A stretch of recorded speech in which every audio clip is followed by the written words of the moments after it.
Hello बच्चों, कैसे हैं आप लोग। उम्मीद करते हैं आप लोग अच्छे होंगे। और आज का जो पेपर जो अभी आप लोग दे के आ रहे हैं ना, और इस वीडियो को देख रहे हैं, कसम से बहुत ही अच्छा गया होगा, ऐसा उम्मीद करते हैं। ज़बरदस्त गया होगा और पेपर देने के बाद आप लोग का बहुत ही मन खुश हो गया, क्योंकि सारा का सारा क्वेश्चन आप लोग के पढ़े हुए में से ही आया है।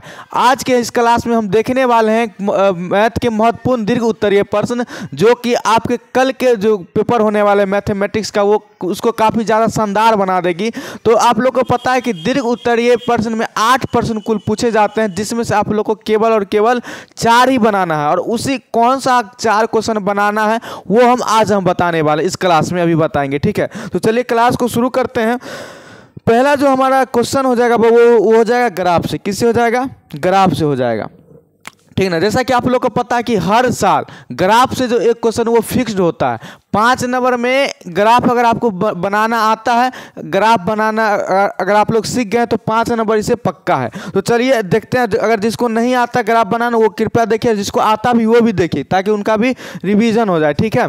तो देखिए, जो आज का हमारा पहला क्वेश्चन वो रैखिक समीकरण युग्म 5x - 6y + 30 = 0, 5x + 4y - 20 = 0 का आलेख खींचना है, वही ग्राफ बनाना है और उसका हल ज्ञात करना है, ठीक है। तो सबसे पहले क्या करना है, 2 समीकरण दिया गया है ना बुआ, तो 2 छोटा छोटा टेबल बना देंगे। 2 क्या करेंगे? टेबल बना देंगे। ये देखिए, ये टेबल हो गया हमारा सारणी, जिसको कहते हैं आप लोग, ठीक है। ज़्यादा नहीं, 6 डिब्बा वाला ही बनाना है। इसमें x लिखना है और इसमें y लिखना है। एक और इधर बना देना है, ठीक है। एक और इधर बना देना है सारणी, इसमें भी सेम इसी प्रकार से x लिख दो, y लिख दो। अब क्या करना है, जो समीकरण दिया गया है, क्या दिया गया समीकरण? 5x - 6y प्लस में 30 बराबर में 0, और इधर का समीकरण दिया गया 5x प्लस में 4y माइनस में 20 बराबर 0। इसको आप लोग सॉल्यूशन करके क्या लिख सकते हैं? 5x - 6y बराबर में -30। इसको आप लोग क्या लिख सकते हैं? 5x प्लस में 4y बराबर में क्या हो जाएगा? 20। इसको समीकरण 1 मान लीजिए, इसको समीकरण 2 मान लीजिए, ठीक है। अब क्या कीजिए, बारी बारी से x और y का कुछ मान रखें, जिससे आपका इस जो सारणी वो पूरा हो जाएगा। पहले हम रखेंगे x का मान 0, क्योंकि x का मान अगर आप लोग 0 रखते तो आसानी से समीकरण सॉल्व हो जाता है। x के जगह पर आप लोग कुछ भी रख सकते हैं, लेकिन x के जगह पर 0 ही रखिए, क्योंकि 0 रखिएगा तो आसानी से समीकरण जो वो सॉल्व हो जाएगा, ठीक है। तो देखिए, जब हम यहाँ पर लिखेंगे जब x बराबर 0 हो, जब x बराबर 0 हो, तो जब x बराबर 0 रखेंगे बउआ, तो यहाँ पर क्या हो जाएगा? x के जगह पर 5 × 0 माइनस में 6y बराबर क्या हो जाएगा? माइनस में 30 हो जाएगा। 5 को 0 से गुना करेंगे 0 होगा, 0 से कोई फर्क नहीं पड़ेगा। माइनस में 6y बराबर कितना हो जाएगा? माइनस में 30। माइनस से माइनस खत्म, 6 से 30 क्या बेर में खत्म हो जाएगा? 5 बेर में। तो 6 × 5 = 30 हो गया। यहाँ से y का वैल्यू क्या आ गया? 5 आ गया। तो y का वैल्यू 5 लिख देते हैं, ठीक है। जब x का वैल्यू 0 था तो y का वैल्यू कितना आ गया? 5। अब लिखेंगे जब y बराबर 0, जब y बराबर 0 हो, जब y बराबर 0 हो, तो 5x तो रहेगा माइनस में 6 × y के जगह पर क्या देंगे? 0 बराबर में क्या हो जाएगा? माइनस में 30। अब यहाँ से 5x तो ठीक है, -6 से 0 गुना के ये भी 0 हो जाता है। -6x बराबर कितना हो जाएगा? माइनस में 30 हो जाएगा। 5 से 30 कै बेर में कट जाएगा? 5 बेर में कट जाएगा। 5 × 30 6 बेर में कट जाएगा, ठीक है। तो यहाँ से x का वैल्यू क्या निकल के आ गया? -6 आ गया। तो यानी कि यहाँ पर रखेंगे जब y का मान 0 रखे तो कितना है x का वैल्यू? -6 आया। अब जो है ग्राफ पहले हम लोग बनाते हैं, ठीक है। ग्राफ देखिए, ये हमारा y एक्सिस हो गया और ये हमारा हो गया x एक्सिस, ठीक है। ये x एक्सिस हो गया, ये y एक्सिस हो गया, ये x डैश हो जाएगा और ये y डैश हो जाएगा, ठीक है। ये हो जाएगा हमारा y डैश, ठीक है। अब इस पर सब मान को लिखिए। ये हो गया 1 1 2 3 4 5 और ये हो गया 6। उसी प्रकार इधर भी 1 2 3 4 5 और एक यहाँ पे 6, थोड़ा और ये कर लेते हैं, ठीक है। इधर क्या हो जाएगा? -1 -1 -2 -3 -4 -5। आप लोग को जो है ग्राफ जो मिलेगा, ग्राफ का पेज लास्ट वाला पेज में दिया जाता है, ठीक है। इधर हो जाएगा -1 -2, तो ग्राफ में बनाइएगा आप लोग जब, तो और भी बेहतर बनेगा। -3 -4 हो गया, -5 हो गया। अब सब मान को बैठाइए। देखिए मान कितना है, जब x का वैल्यू 0 है तो y का वैल्यू कितना है 5। तो जैसा कि आप लोग को पता होगा कि y नियामक पर क्या होता है, x का मान 0 होता है। तो जब x का वैल्यू 0 है तो y का वैल्यू कितना है 5 है। यहाँ हो जाएगा, सॉरी यहाँ पे 6 होगा शायद, देख लेते हैं 1 मिनट। देखिए जब x का वैल्यू 0 है तो यहाँ पे 6 हो जाएगा, 6, ठीक है। y का वैल्यू 5 ही होगा, ठीक है। तो यहाँ से y का वैल्यू कितना है 5 है, ठीक है। तो x का वैल्यू 0 और y का वैल्यू 5 कहाँ होगा, यहाँ पे होगा। तो ये बिंदु हो गया कितना, 0 और 5। x का वैल्यू 0 और y का वैल्यू कितना हो गया 5 हो गया। दूसरा बिंदु देखिए, दूसरा बिंदु क्या है, दूसरा बिंदु है y का वैल्यू 0 तो x का वैल्यू कितना है -6 है। y का वैल्यू 0 तो x का वैल्यू कितना है -6 है। तो x नियामक पर क्या होता है, x नियामक पर y का वैल्यू 0 होता है। तो x का वैल्यू 0 तो y का नियामक का वैल्यू कितना है, वो -6 है, ठीक है। तो थोड़ा इसको और बढ़ाना पड़ेगा, 1 मिनट रुक जाइएगा आप लोग।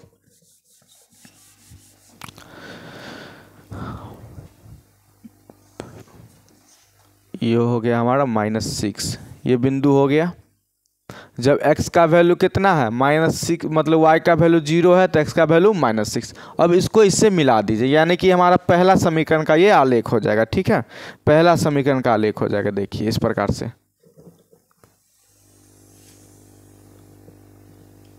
ठीक है। ये पहला समीकरण का आलेख हो गया।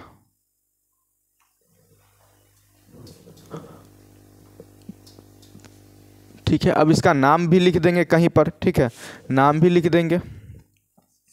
समीकरण क्या था, किस समीकरण का ये ग्राफ हो जाएगा वो, ये समीकरण है 5x - 6y + 30 = 0। 5x - 6y + 30 बराबर कितना है 0। तो यहाँ पर लिख देंगे 5x - 6y प्लस में 30 बराबर क्या हो जाएगा 0। ये पहला समीकरण का ग्राफ हो गया। अब सेकेंड समीकरण के लिए देखिए क्या करेंगे, सेम इसी प्रकार इसमें क्या करेंगे, x बराबर 0 रखेंगे सबसे पहले। तो लिखेंगे यहाँ पे जब x बराबर 0 हो, जब x बराबर क्या हो 0 हो, तो यहाँ पर क्या हो जाएगा 5 × x के ऊपर 0 रखेंगे, प्लस में 4y बराबर में 20 हो जाएगा। 5 से 0 गुना पर 0 हो जाएगा, तो यहाँ से 4y बराबर कितना हो जाएगा 20 हो जाएगा। 4 से 20 कै बेर में काट देगा, 5 बेर में, 4 × 5 = 20 होता है, इसीलिए यहाँ से y का वैल्यू कितना आ गया 5 आ गया। तो जब x का वैल्यू 0 था तो y का वैल्यू कितना आया 5। फिर क्या करेंगे, जब y का वैल्यू 0 रख देंगे, क्योंकि 0 रखने से समीकरण आसानी से हल हो जाता है। तो यहाँ पर लिखेंगे जब y बराबर 0 हो, जब y बराबर क्या हो 0 हो, जब y बराबर 0 हो, तो यहाँ पर क्या हो जाएगा वो रखेंगे y का वैल्यू 0, तो 5x, ठीक है, प्लस में 4 इंटू में क्या हो जाएगा 0 बराबर में 20। अब यहाँ से 5x का वैल्यू कितना हो जाएगा, 4 0 से गुना पर 0 हो जाएगा बराबर में 20। अब यहाँ से 5 20 को कै बेर में काट देगा 4 बेर में, इसीलिए x का वैल्यू कितना हो गया 4 हो गया। x का वैल्यू कितना आ गया 4। अब ये जो ग्राफ है, ठीक है, ये जो मान है इसको ग्राफ पर बैठाएंगे, ठीक है। 5x + 4y, ठीक है, 5x प्लस यहाँ से देख लेते एक बार, y बराबर 0 है तो सही है। देखिए तो यहाँ पे क्या है कि पहले x का वैल्यू 0 था तो y का वैल्यू कितना आया 5, यानी कि वो बिंदु कहाँ हो जाएगा, यही वाला 0 5, यहाँ इसको माने थे, बिंदु का नाम रख देते हैं यहाँ पे, ये b है, इसको मान लेते हैं कि p है कुछ भी। उसके बाद एक बिंदु तो मिला हुआ है, दूसरा बिंदु क्या है, दूसरा बिंदु y का वैल्यू 0 तो x का वैल्यू कितना है 4, y का वैल्यू 0 तो x का वैल्यू कितना है 4, यानी कि ये बिंदु हो जाएगा। तो इसको मान लेते हैं, मतलब नाम जो है लिख देते हैं 4 और 0। y का वैल्यू 0 तो x का वैल्यू कितना है 4 है। तो अब इसको इससे मिला देंगे, इसको क्या करेंगे इससे मिला देंगे, ये हमारा सेकेंड समीकरण का ग्राफ हो जाएगा, ठीक है। यहाँ पे इसको एडजस्ट कर लेते हैं।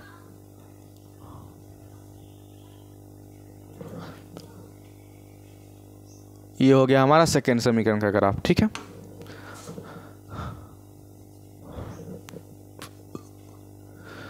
ये क्या था समीकरण, क्या था समीकरण हमारा था 5x + 4y - 20 = 0। 5x + 4y, 5x + 4y, तो समीकरण का नाम लिख देंगे 5x + 4y।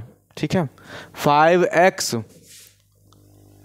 प्लस में 4y माइनस में 20 बराबर में 0। तो ये हमारा ग्राफ बन गया। बोला इसका हल क्या होगा, तो हल वही होता है वो जो दोनों ग्राफ जो जहाँ पर जिस बिंदु पर कट करता है वही उसका हल होता है। तो कहाँ पे कट रहा है, ये 5 पे अथी कट कर रहा है, तो यहाँ से हल क्या हो जाएगा, हल x का वैल्यू हो जाएगा कितना, 0 हो जाएगा, और y का वैल्यू कितना हो जाएगा, 5। यही आंसर हो जाएगा। और इसी तरीके से आप लोग को ग्राफ बनाइएगा तो 5 में 5 नंबर पूरे के पूरे नंबर मिलेगा। ठीक है, नेक्स्ट क्वेश्चन पर आते हैं हम लोग।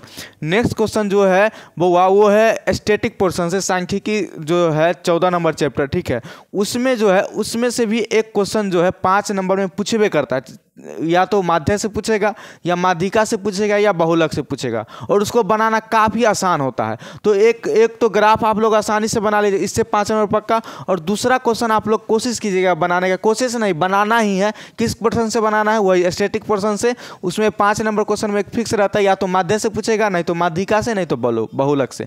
तीनों में से एक क्वेश्चन जरूर है कि पूछेगा ही पूछेगा 5 नंबर में। ये लोग आप लोग जब पेपर में दीजिएगा तो अब कह दीजिएगा कमेंट बॉक्स में कि हाँ सर आया था या नहीं आया था।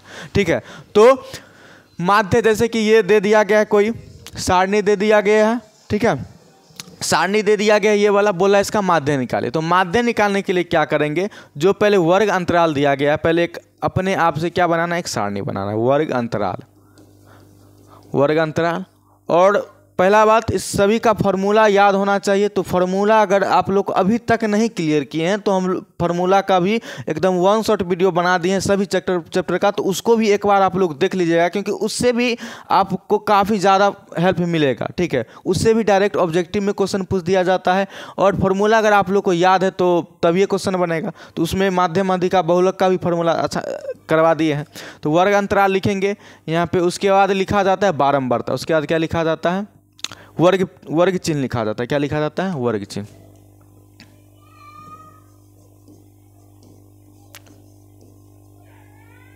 वर्ग चिन्ह, ठीक है, जिसको x कहा जाता है। उसके बाद बारंबारता लिखा जाता है।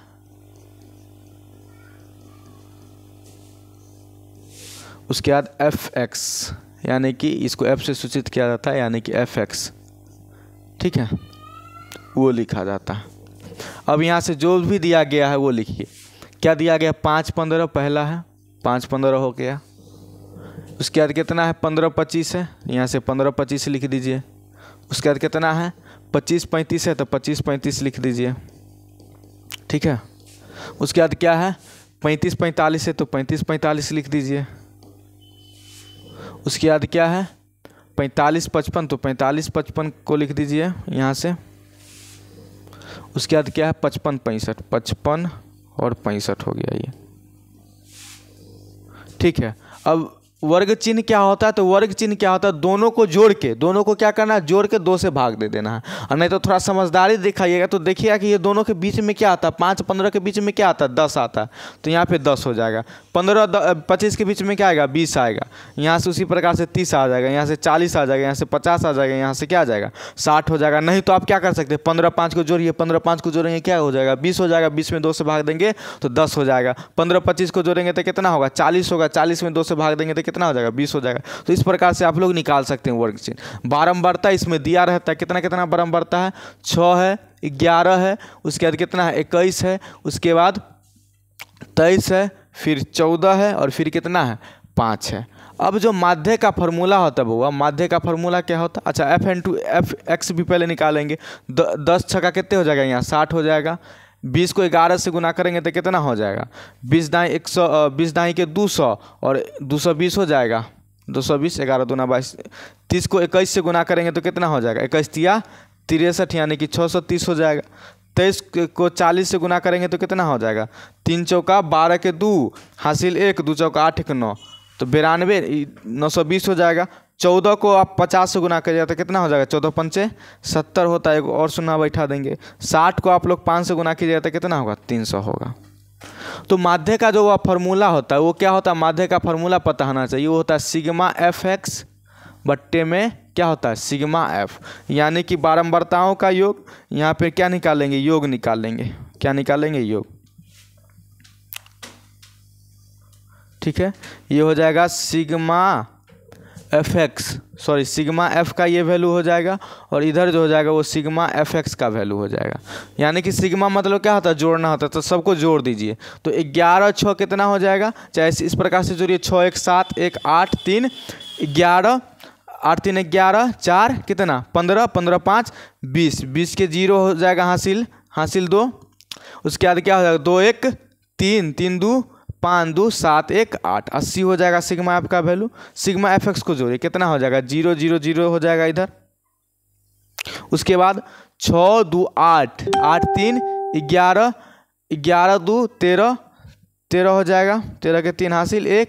उसके बाद ये 2 1 कितना 3 3 6 कितना हो जाएगा 9 9 9 18 18 और 7 कितना 25 25 3 28, यानी कि यहाँ से आ गया 2830 आ गया। कितना आ गया 2830। तो सभी का वैल्यू बैठाइए, ये आ गया 2830। अब बट्टा में सिग्मा एफ का वैल्यू कितना है 80 आया है, तो सिग्मा एफ का वैल्यू 80 हो गया। ठीक है, 0 से 0 खत्म हो जाएगा। अब 8 से 283 में भाग दीजिएगा तो क्या आ जाएगा 8 3 24, उसके बाद 4 बचेगा 4 3, तो 8 5 कितना हो जाएगा 40, 3 0 बचेगा तो कितना 8 3 24 6 0, तो 8 6 0 8 7 56, तो 35.337 जो हो जाएगा इसका क्या हो जाएगा माध्य हो जाएगा। ठीक है, कितना हो जाएगा 35.37 हो जाएगा। ठीक है, तो माध्य आप लोग को इस तरीके से बनाना है, और आप लोग देख रहे हैं कितना आसान है। अगर इतना कर लेते हैं आप लोग को तो ये 5 नंबर और मिल जाएगा। ठीक है, तो ये सभी क्वेश्चन आप लोग को बनाना है। ठीक है, नेक्स्ट क्वेश्चन देखिए, नेक्स्ट क्वेश्चन क्या है। नेक्स्ट क्वेश्चन है माध्यिका से। किससे, माध्यिका से, क्योंकि ये इसीलिए बता रहे हैं कि अगर माध्य से नहीं पूछा तो माध्यिका से पूछेगा, माध्यिका से नहीं पूछेगा तो बहुलक से पूछेगा। तो देखिए, तो माध्यिका क्या है, तो माध्यिका निकालने के लिए कुछ नहीं करना था, जो पहले दिया गया उस सारणी को बना लीजिए। वर्ग अंतराल, सबसे आसान जो होता है वो बहुलक होता है। तो अगर आप लोग के एग्जाम में बहुलक पूछ दिया तब तो बल्ले बल्ले। ठीक है, देख लीजिए, वर्ग अंतराल हो गया। उसके बाद बारंबारता, और इसमें एक चीज़ और लिखना होता है, वो होता है संचयी बारंबारता। क्या होता है, संचयी बारंबारता, संचयी बारंबारता, जिसको CF से सूचित करते हैं, CF। ठीक है ना, और बारंबारता को पते हुआ F से सूचित करते हैं।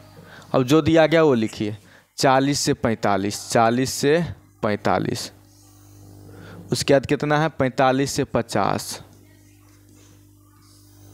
उसके बाद कितना है 50 से 55,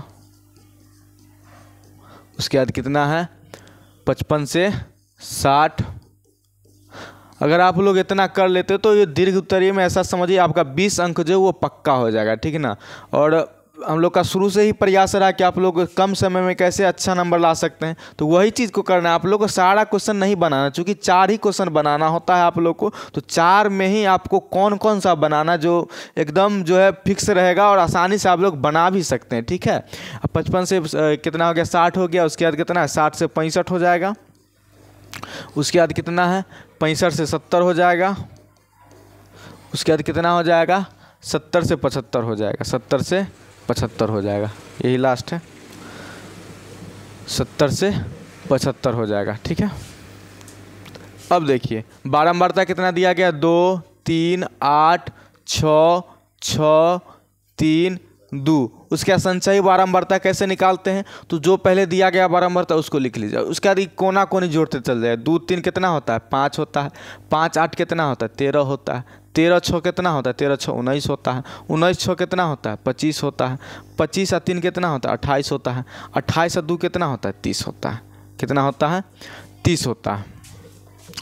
अब जो आप लोग को निकालना होता है वो n/2 का मान निकालना होता है। किसका मान, n/2 का मान निकालना होता है। ठीक है, तो पहले इसको जोड़ दीजिए, ये हो जाता है n, ये क्या हो जाता है n, n बराबर क्या हो जाएगा, इस सब को आप जोड़िएगा तो कितना हो जाएगा 30 हो जाएगा। जोड़ के देख लीजिए, क्योंकि इसी को जोड़ के यहाँ कितना है, जो यहाँ आता है वही यहाँ वैल्यू आता है, तो इस सबको जोड़िएगा तो कितना हो जाएगा 30। तो n/2 का वैल्यू निकालिएगा तो n/2 का वैल्यू कितना आ जाएगा 30/2 बराबर कितना हो जाएगा 15। ये जो n/2 का जो वैल्यू आया ना वो 15। अब देखना है संचयी बारंबारता में कि 15 से जस्ट बड़ा वैल्यू कौन है। तो देख सकते हैं आप लोग कि 15 से जस्ट बड़ा वैल्यू जो है वो है 19। 15 से जस्ट बड़ा वैल्यू कौन है 19 है, तो वही हमारा हो जाएगा माध्यिका वर्ग। ठीक ना, बात समझ रहे हैं। जो n/2 का वैल्यू आएगा ना उससे जस्ट बड़ा देखना है कि संचयी बारंबारता में कौन है, जो होगा उस संचयी बारंबारता में, ठीक है, उससे बड़ा संचयी बारंबारता से वही माध्यिका वर्ग हो जाएगा। क्या हो जाएगा माध्यिका वर्ग। तो यहाँ से आप लिख सकते हैं माध्यिका वर्ग क्या हो जाएगा, माध्यिका वर्ग 15 से जस्ट बड़ा कौन है 19। 19 का माध्यिका वर्ग क्या 55 60 है, तो माध्यिका वर्ग जो हो जाएगा वो 55 60 हो जाएगा। अब जैसा कि माध्यिका के फॉर्मूला आप लोग जानते होंगे, तो क्या होता है माध्यिका बराबर, माध्यिका बराबर होता है L प्लस में n/2 माइनस CF बट्टे में F, ठीक है ना, और गुना में क्या होता है H होता है। तो सबका वैल्यू निकाल लेते हैं। L क्या होता है लोअर लिमिट होता है, निम्न सीमा कितना है 55 है। उसके बाद किसका वैल्यू चाहिए n/2 का वैल्यू तो ऑलरेडी हमको पता है CF, ठीक है ना। CF क्या होता है, संचयी बारंबारता कौन लेना है, तो CF का मान वो लेना है जो माध्यिका वर्ग के ठीक पहले की संचयी बारंबारता। तो माध्यिका वर्ग कितना 55 से 60, इसके ठीक पहले की संचयी बारंबारता कितना 13, तो वही हो जाएगा CF का मान। तो CF का वैल्यू कितना हो जाएगा 13। समझे CF क्या होता है, जो माध्यिका वर्ग रहेगा उसके ठीक पहले की संचयी बारंबारता लेना है। तो माध्यिका वर्ग है हमारा 55 से 60, इसके ठीक पहले की संचयी बारंबारता कितना है 13 है, कितना है 13, तो CF का वैल्यू हो गया 13। उसके बाद किसका वैल्यू हमको चाहिए F का। तो F क्या होता है फ्रीक्वेंसी यानी कि बारंबारता। तो जो माध्यिका वर्ग है उसका बारंबारता कितना है, माध्यिका वर्ग का बारंबारता यहाँ पे 6 है, तो F का वैल्यू हो जाएगा कितना 6 हो जाएगा। उसके बाद हमको किसका मान चाहिए H का। H क्या होता है उसका हाइट कितना है, लंबाई कितना है, तो 55 से 60 है, तो इसका कितना का अंतर है 5 का अंतर है, तो H का वैल्यू हो गया 5। तो अब हम आसानी से माध्यिका निकाल सकते हैं, आसानी से माध्यिका निकाल सकते हैं। तो यहाँ पर लिखेंगे इसीलिए माध्यिका बराबर, एक बात ध्यान रखिएगा माध्यिका को माध्यक भी कभी कभी लिख देता है। तो माध्यिका बराबर क्या होता है L प्लस में n/2 माइनस में CF बट्टे में क्या होता है F गुना में H। सभी का वैल्यू पुट कीजिए। L का वैल्यू कितना है 55 है, प्लस में n/2 का वैल्यू कितना है 15 है, माइनस में CF का वैल्यू कितना है, CF का वैल्यू 13 है, बट्टा में F का वैल्यू कितना है, F का वैल्यू 6 है, गुना में H का मान कितना है 5 है। तो यहाँ से आगे सॉल्व कीजिए। 55 प्लस में 13 में से 15 में से 13 घटेगा तो कितना बचेगा 2 बचेगा, 2/6 गुना कितना हो जाएगा 5, तो 2 से 6 कितना बेर में कट जाएगा 3 बेर में कट जाएगा। यहाँ से क्या आ जाएगा 55 प्लस में 5/3। तो 5 को आप क्या कर दीजिए 3 से भाग दे दीजिए। तो 5 को जब आप 3 से भाग देंगे तो कितना हो जाएगा 55 प्लस में 3 से भाग दीजिए, इसमें क्या हो जाएगा 3 एकम 3 दशमलव बचेगा 2, ठीक है 2 बचेगा, 2 में 0 तो 3 से कितना हो जाएगा 18, फिर 2 बचेगा 3 एकम 3, हाँ तो 1.66 इस प्रकार से होगा। तो 55 में 1 जुड़ जाएगा तो कितना हो जाएगा 56, और दशमलव में 6 है तो दशमलव में 6 इस प्रकार से क्या हो जाएगा हमारा माध्यक निकल जाएगा। यही हमारा क्या हो जाएगा आंसर हो जाएगा। ठीक है, नेक्स्ट क्वेश्चन देख लीजिए। नेक्स्ट क्वेश्चन जो है आप लोग के सामने बहुलक से है। बहुलक निकालना बेहद आसान होता है। बहुलक निकालना क्या होता है बेहद आसान होता है। इसमें बहुलक का जो फॉर्मूला होता है आप लोग को पता होना चाहिए। बहुलक का जो फॉर्मूला होता है वो होता है L प्लस में F1 माइनस में F0 बट्टा में होता है 2F1 माइनस में F0 माइनस में F2। इस प्रकार से इसका फॉर्मूला होता है, गुना में H होता है। तो सबका वैल्यू निकाल लेते हैं, सबका वैल्यू निकाल लेते हैं। L क्या होता है माध्यिका वर्ग का लोअर लिमिट। तो सबसे पहले इसमें बहुलक वर्ग, तो सबसे पहले इसमें जो काम है वो बहुलक वर्ग को ढूंढना है। तो जिसका फ्रीक्वेंसी जिसका बारंबारता जो है सबसे ज़्यादा होगा वही क्या हो जाएगा हमारा बहुलक वर्ग हो जाएगा। तो सबसे ज़्यादा बारंबारता किसका 155 है, यानी कि 95 110। बहुलक वर्ग यहाँ से हमको निकल गया बहुलक वर्ग। बहुलक वर्ग कितना हो गया यहाँ से 95 100। ठीक है, अब इसमें जो भी चीज़ का ज़रूरत है उसको लिखेंगे। F1 का ज़रूरत है। F1 क्या होता है बहुलक वर्ग का जो है वो होता है फ्रीक्वेंसी। तो बहुलक वर्ग का बारंबारता कितना है 155। F0 क्या मतलब उससे एक पहले, तो बहुलक वर्ग से ठीक पहले की बारंबारता कितना है 85 है। F2 मतलब क्या उससे एक बाद, तो बहुलक वर्ग के ठीक बाद की बारंबारता कितना है 110 है। बहुलक वर्ग से ठीक बाद की बारंबारता कितना है 110 है। L का मान पता चल ही गया, L का मान लिख लेते हैं। L का वैल्यू क्या होता है लोअर लिमिट, तो लोअर लिमिट कितना है 95 है। लोअर लिमिट कितना है 95 है। यहाँ से सबका वैल्यू पहले लिख लेते हैं। उसके बाद H चाहिए। H क्या होता है हाइट, उसका मतलब कि अंतर कितना है 95 100 के बीच में 5 का अंतर है, तो H का वैल्यू यहाँ से हो गया 5। ठीक है, अब लिखेंगे हम बहुलक। क्या लिखेंगे बहुलक, तो लिखेंगे इसीलिए बहुलक बराबर बहुलक। बहुलक का फॉर्मूला क्या होता है L प्लस में F1 माइनस में F0 बट्टा में 2F1 माइनस में F0 माइनस में F2 गुना में H होता है। अब यहाँ से सभी का वैल्यू पुट कीजिए। L का वैल्यू कितना है, L का वैल्यू हो गया हमारा 95 प्लस में F1 का वैल्यू कितना है, F1 का वैल्यू हो गया 155 माइनस में F0 का वैल्यू कितना है, F0 का वैल्यू है 85। किसका कितना वैल्यू है 85 बट्टा में 2F1 तो 2 गुने 155 माइनस में F0 का वैल्यू 85 माइनस में F2 का वैल्यू कितना हो जाएगा, F2 का वैल्यू है 110, तो माइनस में 110 गुना में H का वैल्यू कितना है 5 है। देखिए कितना आसान है, सबका मान बैठा है, बस इसमें कैलकुलेशन होता है, कैलकुलेशन आना चाहिए। 95 प्लस 155 में से 85 घटेगा तो कितना बचेगा, 5 में से 5 गया तो 0, 5 में से 5 जाएगा तो कितना बचेगा 0। उसके बाद 15 में से 8 जाएगा तो कितना बच जाएगा 7 बट्टे में क्या हो जाएगा 155 को आप 2 से गुना कीजिएगा तो कितना हो जाएगा 310। कितना हो जाएगा 310। 310 में से ऐसे ही 110 घटेगा तो कितना बच जाएगा 200 बच जाएगा 200। फिर 200 में से 85 को घटा दो तो 85 को घटाएंगे तो कितना बचेगा, इधर 10 में से 5 गया 5, इधर 9 में से 8 गया तो 1 और 115 बच जाएगा। कितना बच जाएगा इधर 115 और गुना में कितना है 5 है, ये दोनों को कट जाएगा 5 एकम 5, 5 दूना 10, 1 5 5 15, 23 बार में कट जाएगा। तो इधर क्या आ गया, इधर आ गया बउआ 95 प्लस में 70 बट्टे में 23। आप लोग को यहाँ पे भिन्न का जोड़ नहीं करना, भिन्न का जोड़ कीजिएगा तो थोड़ा और लेंदी प्रोसेस हो जाएगा। ठीक है, आपको बस ऐसा ही रखना है 95 और 70 बट्टा 23 ने इसको भाग दे दिए। 70 में क्या करेंगे 23 से भाग दे देंगे तो 70 है, ये हो गया 23। 23 से भाग देंगे तो क्या आएगा 23 तिया 69 हो जाता है, 23 तिया 69। एक बचेगा दशमलव बैठाएंगे, एक बचेगा क्या बचा बैठाएंगे दशमलव बैठाएंगे तो 0 आ जाएगा। अभी भी नहीं लगेगा तो फिर 1 0, 100 हो गया। अब कितना बेर में लग सकता है, 5 बेर में तो लगेगा नहीं, 4 बेर में लग जाएगा जरूर। तो कितना हो जाएगा 20 चौका 3 चौका 12 के 2 हासिल 1, 2 चौका 8 1 9, 23 चौका कितना हो जाएगा 92 हो जाएगा। कितना हो जाएगा 92, घट के कितना बचेगा, यानी कि इतना ही वैल्यू लेना, ज़्यादा नहीं लेना है। 3 दशमलव कितना इसका वैल्यू आ गया 95 प्लस में 3.04, 95 में 3 जुड़ जाएगा तो कितना हो जाएगा 98 और दशमलव में 0.4 है तो दशमलव में 0.4, यही हमारा आंसर हो जाएगा, यही हमारा क्या हो जाएगा आंसर हो जाएगा। ठीक है, नेक्स्ट क्वेश्चन देखिए। नेक्स्ट क्वेश्चन आप लोगों को किस चीज़ से, नेक्स्ट क्वेश्चन आप लोग को बनाना है रचना से, चूँकि रचना का भी जो क्वेश्चन है वो हर साल जो है 5 नंबर में पूछवे करता है। ठीक है, तो रचना में या तो आप लोग को त्रिभुज से क्वेश्चन पूछ सकता है कि त्रिभुज का रचना वाला क्वेश्चन बनाइए, या आप लोग को बनाना पड़ेगा वृत्त का। तो दोनों क्वेश्चन को हम देखेंगे ताकि आप लोग को एग्जाम में अगर कोई भी आए या तो वृत्त से पूछेगा या त्रिभुज से। ठीक है, तो आप लोग आसानी से बना सके। तो क्या बोला है कि 4 सेंटीमीटर 5 सेंटीमीटर और 6 सेंटीमीटर भुजा वाले एक त्रिभुज की रचना करना है। तो सबसे पहले एक त्रिभुज बना लेते हैं। बोला है 6 सेंटीमीटर भुजा, मतलब कि भुजा सभी का लंबाई दे दिया गया है, तीनों में से पहले कोनो एगो भुजा लेंगे, कोशिश करेंगे बड़े के वाला भुजा ले लेते हैं। तो जैसे 6 सेंटीमीटर है तो सबसे पहले 6 सेंटीमीटर का भुजा खींच लेंगे, खींच लिए 6 सेंटीमीटर का भुजा। स्केल होगा, स्केल से सहायता से क्या करेंगे 6 सेंटीमीटर का भुजा खींच लेंगे।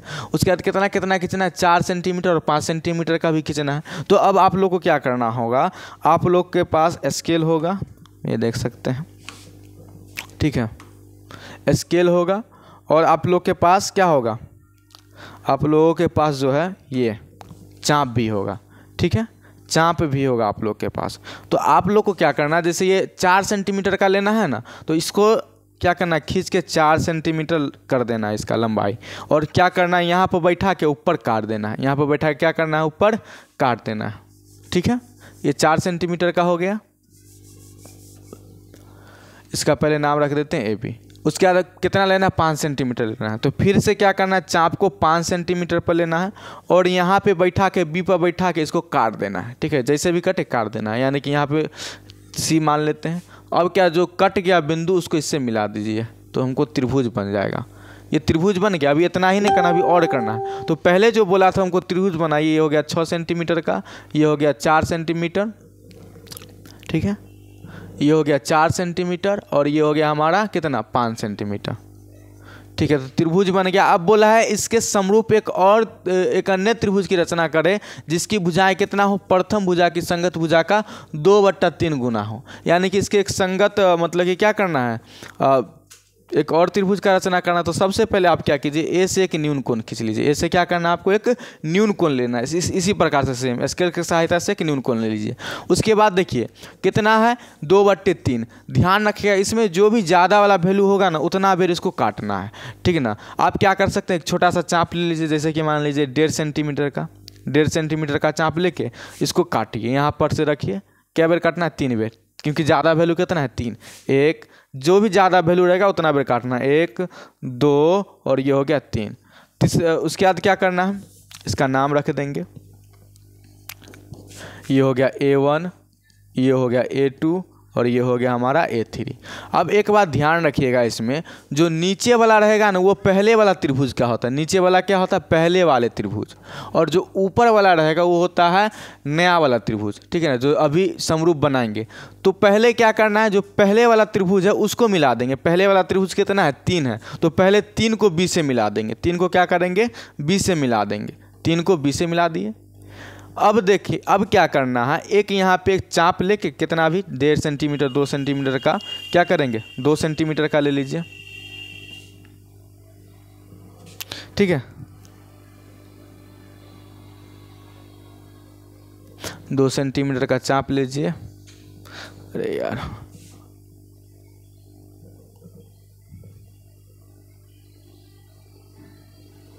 तो क्या कीजिए, एक चाप ले लीजिए और यहाँ से इसको काटिए, चाहे 1 सेंटीमीटर का लेके इस प्रकार से चाप लीजिए। देखिए कि इसमें यूज कितना कितना का किया गया, तो 3 का यूज किया गया और 2 का। यानी कि एक बार हमको 3 पर से घुमाना और उतना ही लंबाई का क्या करना है, एक बार 2 पर भी घुमाना है। बात समझ में आ रही।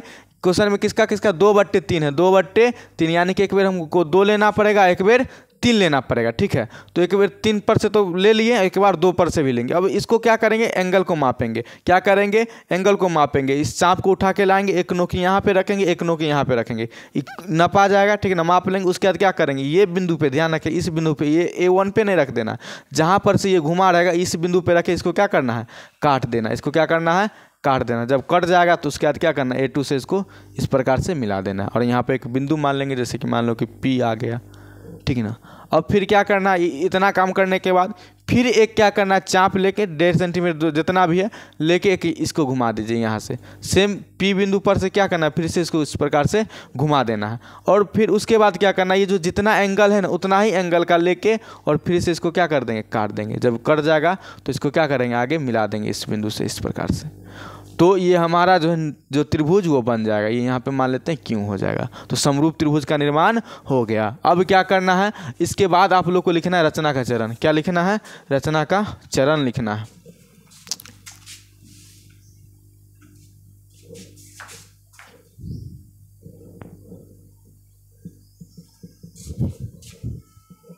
ठीक है, रचना का चरण लेना है। इसके बाद देखिए इसके रचना का चरण लिखेंगे।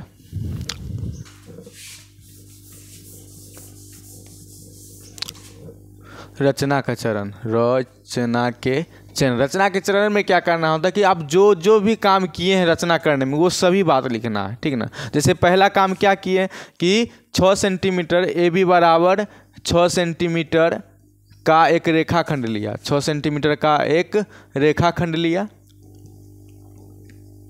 चाहे इस बात को आप लोग शॉर्टकट में भी लिख सकते हैं कि सर्वप्रथम क्या किए हैं, सर्वप्रथम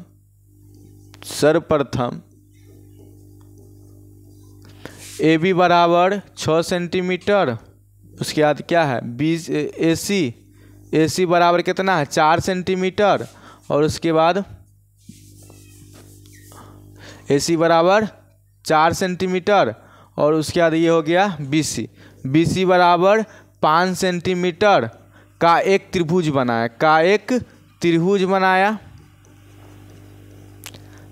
बनाया, क्योंकि रचना का चरण लिखेंगे तभी आपको 5 में 5 पूरा नंबर मिलेगा, ठीक है ना। दूसरा क्या किए हैं, ए से एक न्यून कोण लिए हैं बी ए एक्स, ठीक है ना। ए से एक न्यून कोण रेखा ए एक्स लिया, ठीक है ना। क्या लिए हैं ए एक्स, यहाँ पे ए एक्स मान लेते हैं। एक न्यून कोण रेखा क्या लिए हैं ए एक्स लिया। उसके बाद क्या किए हैं उसके बाद किए हैं इसको एक समान चाप की लंबाई से इसको 3 बार काटें। तो तीसरा चरण में लिखे हैं ए एक्स को समान चाप की लंबाई से शॉर्टकट में लिख रहे हैं लंबाई से 3 बार काटा, ठीक है। इसके बाद लिखना है आपको चौथा में। उसके बाद क्या किए हैं A3 को B से मिलाए, तो यहाँ पर लिख देगा A3 को B से मिलाया, ठीक है। A3 को B से मिलाया। उसके बाद क्या किए हैं पचमा ये किए हैं BA3 के समांतर एक रेखा A2B को खींचें, ठीक है। तो यहाँ पर लिखेंगे A3B के समांतर रेखा A2P को खींचा। उसके बाद लास्ट में क्या किए हैं छठा नंबर में ये जो BC जो मतलब कि भुजा BC भुजा के समांतर PQ भुजा को खींचें, ठीक है। तो यहाँ पर लिख देंगे BC के समांतर क्या किए हैं PQ खींचे हैं। बस इसी से हमारा क्या हो गया समरूप त्रिभुज लिख देंगे लास्ट में। इससे हमको समरूप त्रिभुज APQ का मतलब कि बन गया, ठीक है। नेक्स्ट क्वेश्चन पर आएंगे। नेक्स्ट क्वेश्चन क्या है, नेक्स्ट क्वेश्चन है कि 6 सेंटीमीटर त्रिज्या का एक वृत्त खींचिए। तो सबसे पहले क्या करना होगा आपको 6 सेंटीमीटर का चाप लीजिए, ठीक है ना। 6 सेंटीमीटर का सबसे पहले चाप लेना है। ये हो गया 6 सेंटीमीटर का चाप। अब क्या करना है, इसको वृत्त बनाना 6 सेंटीमीटर का। तो 6 सेंटीमीटर का सबसे पहले एक वृत्त बना लेते हैं, ठीक है। 6 सेंटीमीटर का वृत्त बन गया।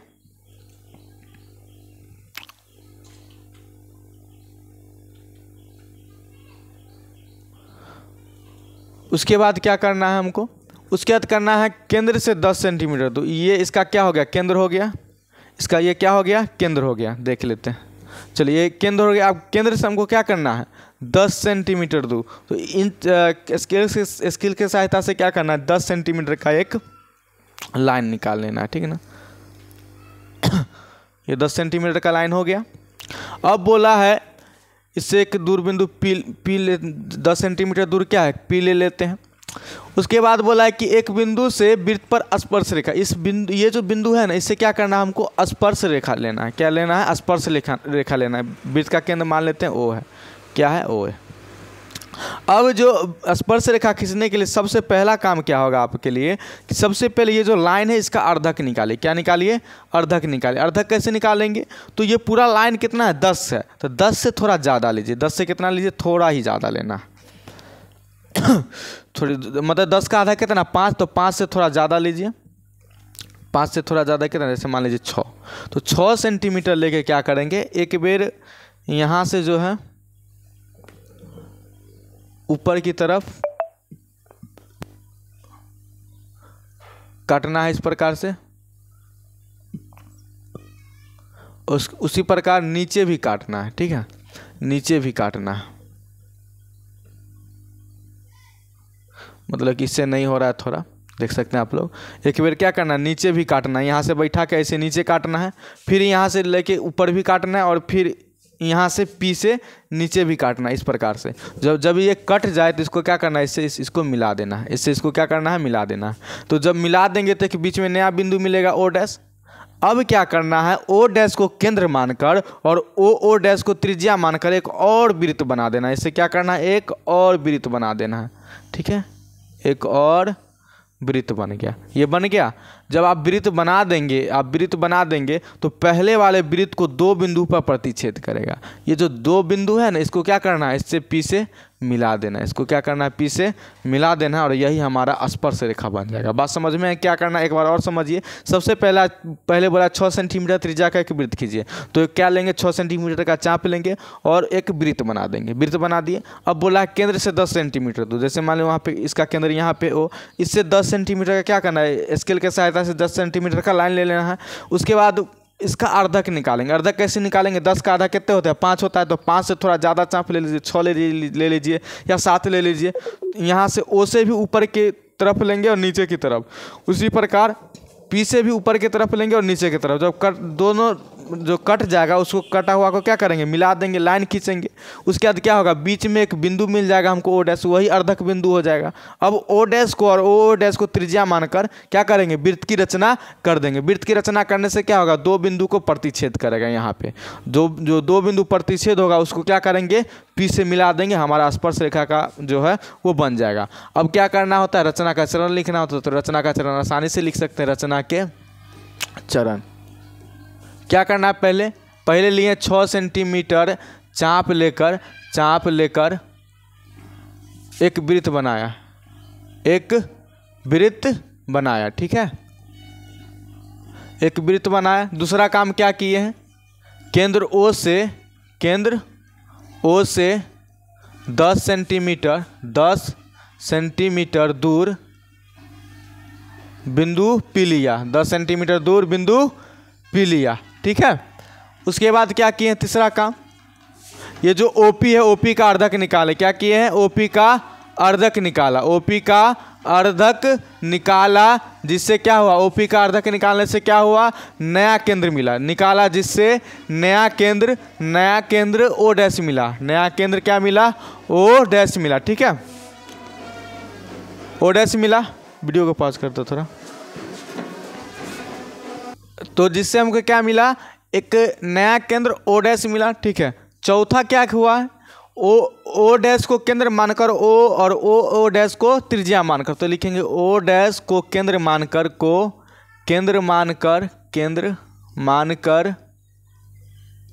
तथा ओ डैश को त्रिज्या मानकर एक वृत्त बनाया। त्रिज्या मानकर एक वृत्त बनाया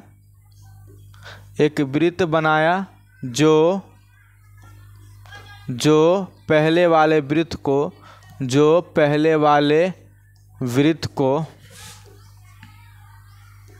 यहाँ पर मान लेंगे कि एगो एम बिंदु पर प्रतिच्छेद किया और एक एन बिंदु पर प्रतिच्छेद किया। जो पहले वाले वृत्त को एम तथा एन पर प्रतिच्छेद किया, एम तथा एन पर प्रतिच्छेद किया। ठीक है, उसके बाद अगला काम क्या किए, अगला काम किए हैं पी से एम तथा एन को मिला दिए। ठीक है, अगला काम क्या किए हैं, पी से एम तथा एन को मिलाया। पी से एम तथा एन को मिलाया। ठीक है, पी को एम तथा एन से मिलाया जिससे हमें स्पर्श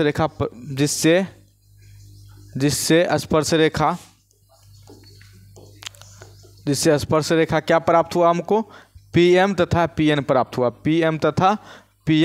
हुआ।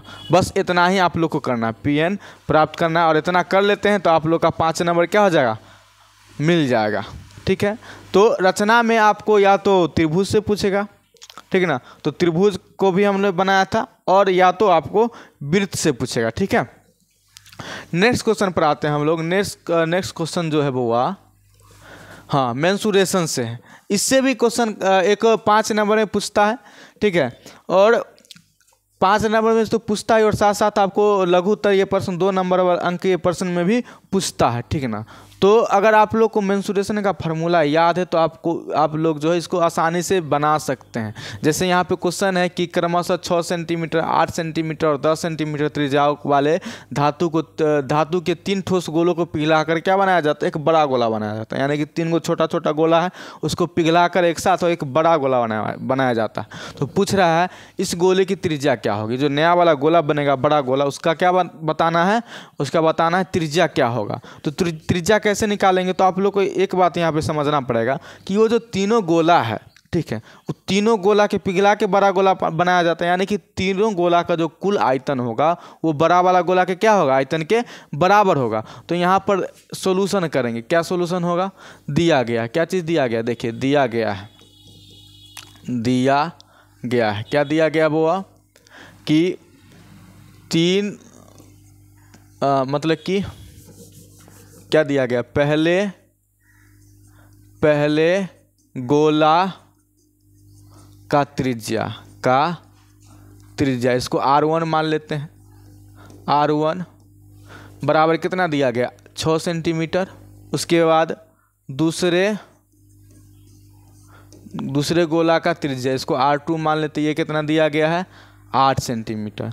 उसके बाद तीसरे गोला का त्रिज्या इसको R3 मान लेते हैं, ये कितना दिया गया है, 10 सेंटीमीटर दिया गया। कितना दिया गया है, 10 सेंटीमीटर दिया गया, ठीक है। अब आगे क्या करना है, अकॉर्डिंग टू क्वेश्चन चलना है। बोला है कि तीनों गोला को पिघलाकर नया गोला बनाया जाता है, नया गोला बनाया जाता है, ठीक है। तो आप लोग को पता होना चाहिए कि जो नया गोला का आयतन होगा, नया गोला का आयतन, जो नया गोला जो बना, नया गोला का आयतन वो किसके बराबर हो जाएगा, नया गोला का जो आयतन हो जाएगा वो तीनों गोला के आयतन के योगफल के बराबर हो जाएगा। क्या हो जाएगा, तीनों गोला के आयतन के योगफल के बराबर, आयतन के योग के बराबर हो जाएगा, ठीक है। अब यहाँ से गोला के आयतन का फॉर्मूला आप लोग जानते होंगे, क्या होता है, 4/3 पाई, और ये बड़ा गोला तो इसको बड़का आर से सूचित कर लेते हैं इसकी त्रिज्या को, ठीक है। R³ हो जाएगा, बराबर में क्या हो जाएगा इधर 4/3, उसके बाद पाई R1 का क्यूब, प्लस में 4/3 पाई R2 का क्यूब, प्लस में क्या हो जाएगा 4/3 पाई R3 का क्यूब। अब देख सकते हैं यहाँ पे तीनों में क्या है, 4/3 पाई कॉमन है, तो 4/3 पाई को क्या कर लीजिए, कॉमन ले लीजिए। तो 4/3 पाई को कॉमन लेंगे तो यहाँ से क्या बचेगा, R1 का क्यूब, प्लस में R2 का क्यूब, प्लस में R3 का क्यूब, ठीक है। 4/3 पाई से 4/3 पाई खत्म हो जाएगा। अब सबका वैल्यू बैठाइए, R³ को तो निकालना है हमको। R³ बराबर क्या हो जाएगा, R1 का वैल्यू है 6 सेंटीमीटर, तो 6 का क्यूब हो जाएगा, प्लस में R2 का वैल्यू कितना है 8 है, तो 8 का क्यूब हो जाएगा, प्लस में R3 का वैल्यू कितना है 10 है, तो 10 का क्यूब हो जाएगा, ठीक है। अब यहाँ से आगे इधर सॉल्व करते हैं। 6 का क्यूब कितना होता है वो, 6 × 6 = 36 और 36 × 6 = 36 3 6 × 18 3 21 216 होता है। तो R³ बराबर कितना हो जाएगा, 216 हो जाएगा, प्लस में 8 का क्यूब कितना होता है 8 × 8 = 64, 64 को 8 से गुना कीजिएगा तो आप लोग 4 × 8 = 32 के 2 हासिल 3 6 × 8 = 48 3 51 512 हो जाएगा।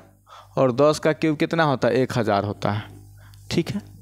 अब यहाँ से R³ का वैल्यू कितना हो जाएगा, 216 512 और 1000 को आप लोग जोड़िएगा तो कितना हो जाएगा 500 और 200 इधर कितना हो जाएगा 700 और इधर ऐसे ही जोड़ दीजिए, 6 2 कितना हो जाएगा 8, उसके बाद 1 का 1 2, उसके बाद कितना हो जाएगा 5 5 2 7 और ये बच गया 1 1728। यहाँ से आप लोग R का वैल्यू निकालते हैं तो इधर क्या आ जाएगा, क्यूब रूट चढ़ जाएगा 1728 पर, ठीक है।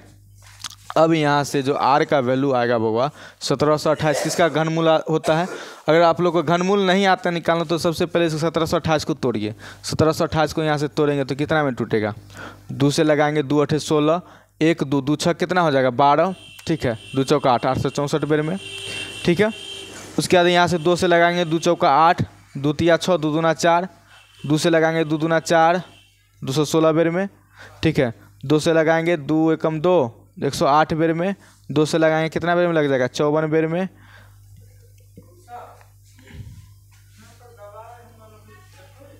उसके बाद 2 से लगाएंगे, यहाँ कितना बेर में लग जाएगा 27 बेर में, और 27 को क्या लिख सकते हैं देखिए, तो इसका जोड़ा बनाएंगे। मतलब इसमें क्या था, स्क्वायर रूट में 2 का जोड़ा बनाते, इसमें 3 का जोड़ा बनता था। 3 को 2 बन गया, इधर 3 को 2 बन गया, और 27 का क्या होता है 3 गुना 3 गुना 3। तो यहाँ से 2 क्या निकलेगा, क्या आएगा 2, क्या निकल के आएगा 2 गुना में 2, और गुना में 27 के बदला क्या निकल के आएगा 3 निकल के आएगा, तो गुना में 3। तो इसीलिए आर का जो वैल्यू हो जाएगा वो कितना हो जाएगा 2 गुना 4 तिया 2 गुना 4 4 तिया 12। तो यहाँ से त्रिज्या का मान कितना हो जाएगा 12 सेंटीमीटर हो जाएगा। कितना हो जाएगा 12 सेंटीमीटर हो जाएगा। ठीक है, तो बड़ा वाला गोला का त्रिज्या कितना हो गया 12 सेंटीमीटर। यही हमारा आंसर हो जाएगा। ठीक है, नेक्स्ट क्वेश्चन को देखिएगा। नेक्स्ट क्वेश्चन बोल रहा है 7 मीटर वाला 60 मीटर वाला 20 मीटर गहरा एक, यहाँ पे एक चीज़ मिस हुआ है, 7 मीटर व्यास होगा यहाँ पर। ठीक है, 7 मीटर व्यास वाला 20 मीटर क्या किया जाता है, एक गहरा कुआं खोदा जाता है और उससे जो मिट्टी निकलता है उससे एक चबूतरा बनाया जाता है। तो बोल रहा है कि चबूतरा की ऊंचाई क्या होगी, और चबूतरा का जो लंबाई चौड़ाई दे दिया गया वो है 22 मीटर लंबाई उसका हो गया, और 14 मीटर क्या हो गया चौड़ाई हो गया। तो इसका देखिए सोल्यूशन किस प्रकार से करेंगे। पहले क्या दिया गया है, दिया गया है कुआं का। आप जानते हैं कि कुआं किस आकार का होता है, कुआं बेलन के आकार होता है, बेलन के आकार का होता है। ठीक है, तो कुआं का जो व्यास दिया गया वो दे दिया गया कितना 7 मीटर। कितना दे दिया गया 7 मीटर।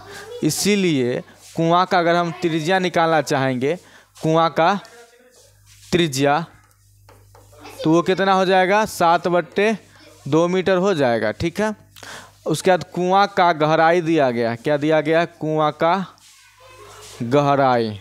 ठीक है, यानी कि एच का वैल्यू दिया गया, कितना दिया गया है 20 मीटर, और ये हमारा है आर का वैल्यू।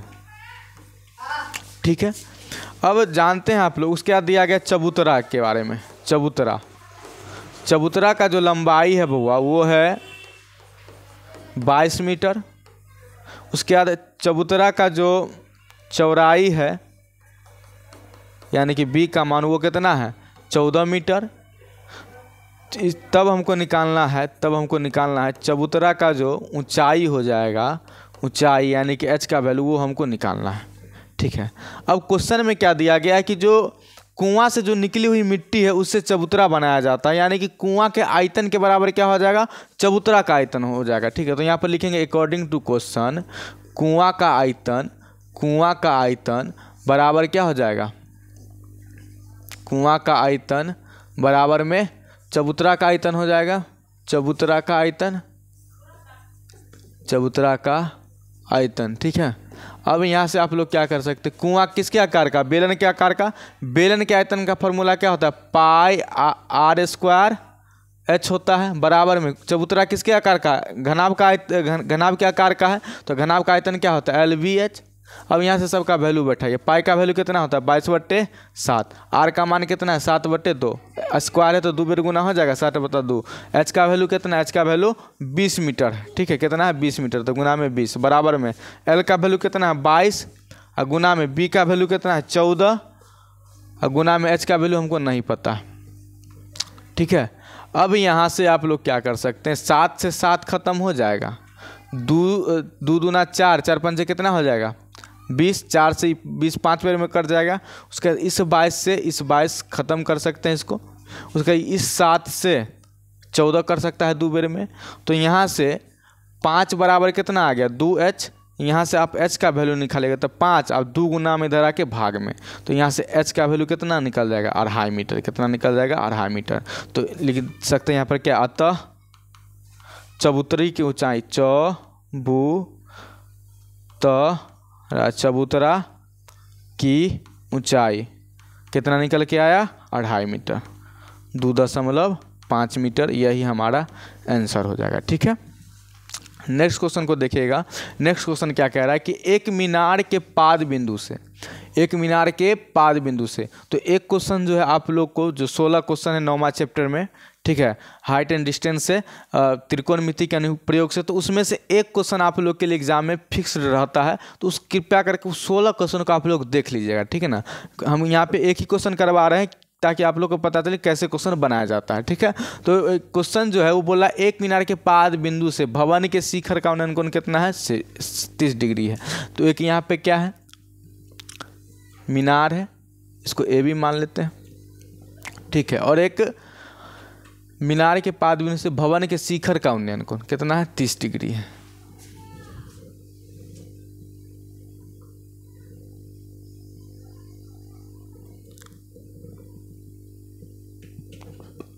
एक मीनार के किससे, मीनार के पाद बिंदु से शिखर का भवन के शिखर का उन्नयन कोण जो वो कितना है, 30 डिग्री है। ठीक है ना, कितना है, 30 डिग्री, यानी कि भवन जो होगा मीनार की अपेक्षा छोटा होगा। ठीक है, इसको मान लेते हैं ए बी कोई क्या है, मीनार है, और इसके पाद बिंदु मतलब कि ये हो गया जमीन, ये हो गया भवन। बोला है कि मीनार का जो पाद बिंदु से जो भवन है, इस भवन को मान लेते हैं हम सी डी, भवन को क्या मान लेते हैं, सी डी, भवन को क्या मान लेते हैं, सी डी। तो बोला है मीनार के पाद बिंदु से जो भवन है उसके शिखर का उन्नयन कोण कितना है, 30 डिग्री है। तो ये हो गया वैल्यू 30 डिग्री। आगे बोला है कि भवन के पाद बिंदु से मीनार के शिखर का उन्नयन कोण कितना, 60 डिग्री, यानी कि भवन हो गया, भवन के पाद बिंदु से मीनार के शिखर का उन्नयन कोण कितना है, 60 डिग्री है। कितना है, 60 डिग्री है। आगे बोला है कि यदि मीनार 50 मीटर ऊंचाई हो, मीनार की ऊंचाई कितना है, 50 मीटर, 50 मीटर है, तो भवन की मीनार का ऊंचाई दिया गया है, मीनार का ऊंचाई कितना है, 50 मीटर है। तो हमसे पूछा है भवन की ऊंचाई क्या होगी, क्या पूछा है, भवन की ऊंचाई क्या होगी। तो सबसे पहले यहाँ पर जो दिया गया वो लिख लेते हैं। आपको पहले भाषा थोड़ा लिखना पड़ता है। ठीक है, तो भाषा हम बोल देते हैं, लिखेंगे ना, आप लोग समझ लीजिएगा। जो भी क्वेश्चन में दिया रहेगा वो लिख लेंगे। सबसे पहले लिखेंगे कि माना कि ए बी क्या है, कोई मीनार है, लिख देते हैं माना कि ए बी बराबर कितना है, उसका लंबाई 50 मीटर, 50 मीटर कोई क्या है, मीनार है, कोई मीनार है।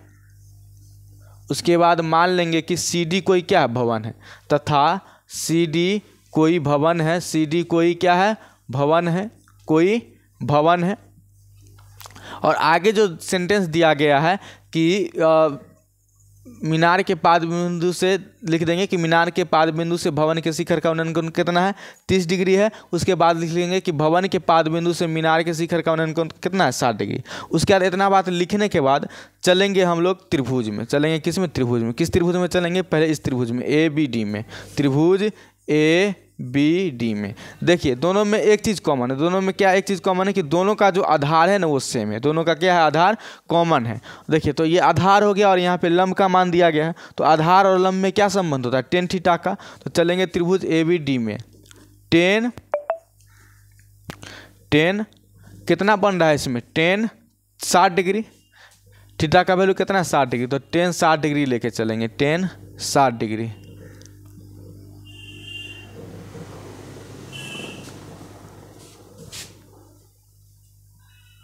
Ten 60 degree. ठीक है, टेन 60 डिग्री बराबर क्या हो जाएगा बउआ, लंब बट्टे आधार होता है। लंब क्या है, ए बी, आधार क्या है, बी डी। तो ए बी बट्टे में क्या हो जाएगा, बी डी, ए बी बट्टे में क्या हो जाएगा, बी डी। अब यहाँ से टेन 60 का वैल्यू कितना है, तो √3, ए बी का मान कितना है, 50, और बराबर में बी डी का मान हमको नहीं पता है।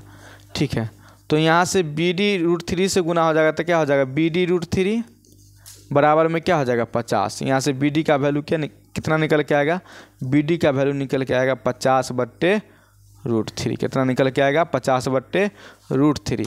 अब चलेंगे हम लोग त्रिभुज, ये वाला त्रिभुज में, छोटा वाला त्रिभुज में, त्रिभुज बी सी डी में, त्रिभुज बी सी डी में। इसमें देख सकते हैं, इसमें भी आधार का मान निकल गया और लंब का वैल्यू निकालना है। तो आधार लंब में किसका संबंध होता है, टेन का। तो टेन, और त्रिभुज बी सी डी में कितना डिग्री का कोण बन रहा है, 30 डिग्री का बन रहा है। तो टेन 30 डिग्री लेके चलेंगे, टेन 30 डिग्री बराबर क्या होता है, लंब बट्टे आधार, लंब क्या है, डी सी, और बट्टे में आधार क्या है, बी डी। ठीक है, अब यहाँ से टेन 30 डिग्री का मान क्या था, 1/√3, इसको समीकरण 1 मान लेते हैं। बराबर में DC का मान हमको नहीं पता, निकालना है। और BD का मान कितना दिया गया, 50/√3। तो 50 तो ठीक है, और √3 जो बट्टा वाला है वो पलट के कहाँ चल जाएगा, ऊपर चल जाएगा, यानी कि √3 यहाँ चला है। अब कोना कोनी गुना करेंगे तो 50 1 से गुना होगा तो हो जाएगा 50, और DC से √3 गुना होगा तो √3 पहले से है तो √3 गुना होकर कितना हो जाएगा 3 DC हो जाएगा। तो यहाँ से जो DC का वैल्यू निकल के आएगा वो कितना निकल के आएगा 50/3 बराबर में DC हो जाएगा। इसीलिए DC का वैल्यू कितना निकल के आएगा 50 में 3 से भाग दे दीजिए, या फिर आप 50/3 मीटर डायरेक्टे भी लिख सकते हैं, कोई दिक्कत नहीं है। नहीं तो इसको भाग दे के जो भी दशमलव में मान आएगा वही हमारा आंसर हो जाएगा। ठीक है, तो आज जो था इतना ही क्वेश्चन था आज के लिए। उम्मीद करते हैं कि आप लोग का ये क्लास जो है अच्छा लगा होगा, और अगर आप लोग ये क्लास कर लेते हो तो ऐसा माने कि आप लोग का यहाँ से 20 नंबर जो है वो पक्का हो जाएगा। दीर्घ उत्तरीय प्रश्न जो है एक भी नहीं छूटने वाला है। तो चलते हैं आज के लिए इतना ही, फिर जो हमारा टीम जो है नेक्स्ट क्लास लेके आगे ताकि आप लोग का जो एग्ज़ाम है और बेहतर ढंग से जा सके। Thank you.